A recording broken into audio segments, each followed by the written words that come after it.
সবাইকে। আর আজকে কিন্তু আমি তোমাদের সাথে একটা ইন্টারেস্টিং ভিডিও শেয়ার করতে চলেছি। তো এই ভিডিওটার থেকে অনেকের হেল্প হতে পারে আই থিঙ্ক।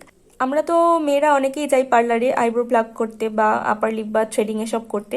তো আমি আইব্রো প্লাগটা বাড়িতেই করতে পারি আর সুতো দিয়ে। তো তোমাদের সাথে আজকে সেটাই শেয়ার করব। তো দেখো আমি সুতো নিয়ে নিয়েছি, যেই সুতো দিয়ে সেলাই করে বাড়িতে, মানে জামা কাপড় ছিঁড়ে গেলে তো সেই সুতো নিয়েছি। আর এখন দেখতে পাচ্ছ যে আমি এই সুতোটাকে ছিঁড়ে নিয়েছি আর ছিঁড়ে ফোল্ড করে নিয়েছি। তো সামনে যেই ছেঁড়া মাথা দুটো রয়েছে সেই দুটোকে দেখো গিটি দিয়ে নিচ্ছি। 3টে কি 4টে গিটি দিয়ে নেবো যাতে না খোলে আইব্রো প্লাগ করার সময়। এবার দেখো সুতোটাকে এইভাবে ধরে হাতটাকে নিচ থেকে ঢুকিয়ে নিয়ে মাঝখানে আমরা 5 থেকে 6টা মতন প্যাচ দিয়ে নিচ্ছি। এর থেকে বেশি দেবো না, বেশি হয়ে গেলে একটু সমস্যা হতে পারে বা আটকে যেতে পারে সুতোটা মাঝখানে। তো 6টা এনাফ। বাঁ দিকেরটা করলে বাঁ দিক থেকে উল্টো হবে হাতটা ধরবো, আর ডান দিকটাকে করলে ডান দিকটাকে সুতোটাকে ধরতে হবে এইভাবে।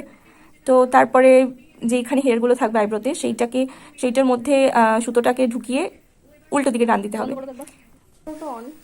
খুবই ইজি, হয়তো দেখে একটুখানি টাফ লাগতে পারে কিন্তু তেমন কোনো কিছু না। আমিও প্রথম দিকে যখন এটা শিখেছিলাম মানে তো তখন আমি অত ভালো পারছিলাম না। তারপরে প্র্যাকটিস করতে করতে নিজের আইব্রোতেই করতে করতে তারপরে দেখো এখন কিন্তু ঠিকঠাকই হয়। আর আমি এখন পার্লারেও যাই না, বাড়িতেই করে নিই।